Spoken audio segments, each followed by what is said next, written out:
Bonjour tout le monde, j'espère que vous allez très bien. On va essayer de faire un autre exemple qui illustre un peu comment on détermine l'ensemble de définitions d'une fonction. Donc là, j'ai pris une fonction, voilà, niveau terminal scientifique, f de x égale logarithme népérien de x carré moins 3x plus 2. Alors comment je détermine son ensemble de définitions? Donc la démarche, c'est la suivante. Vous dites que un certain x quelconque, il va appartenir à d de f si et seulement si il y a une contrainte à vérifier. Et si, puisqu'on parle de logarithme népérien, vous savez très bien que la fonction ln, elle est définie sur r étoile plus. D'accord? Cette fonction-là, elle est définie sur r étoile plus. C'est-à-dire que ce qui doit être entre parenthèses, il doit être toujours strictement positif. C'est cette contrainte-là que je mets ici. Après, maintenant, comment chercher les x de telle façon à ce que x carré moins 3x plus 2, elle est strictement positif? On va considérer l'équation de second degré, celle-là. Je cherche le delta. Donc là, je trouve que c'est 1. Strictement positif, très bien. Donc j'ai deux solutions, 1 et 2. Je vous laisse les trouver par vos soins. Et ensuite, on trace le tableau de signes.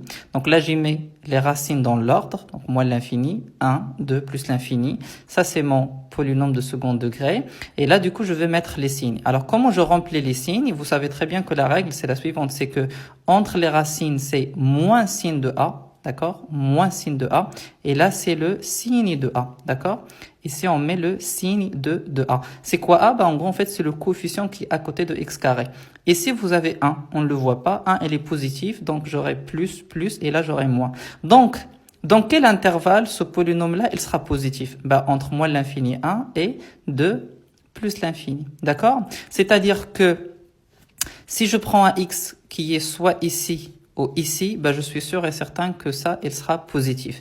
Moi, du coup, je reviens à ma condition. Je cherche les x de telle façon à ce que ça soit strictement positif. Donc, il faut prendre un x qui est entre moins l'infini 1, ouvert, parce que si jamais je prends 1, ça pourrait s'annuler. Et moi, je veux pas qu'il soit nul. Je cherche que ça soit strictement positif. Donc, mon domaine de définition, c'est moins l'infini 1, 2 plus l'infini, voilà, union, et là c'est ouvert, ouvert. Comme ça, je suis sûr et certain que cette expression ne s'annulera pas. J'espère que c'est très clair. Si jamais vous avez des questions, n'hésitez pas. Et n'hésitez pas aussi à me suivre sur YouTube pour plus de contenu, notamment sur la fonction logarithme népérien. J'ai déjà une playlist. Et je vous souhaite un très bon courage et à très bientôt.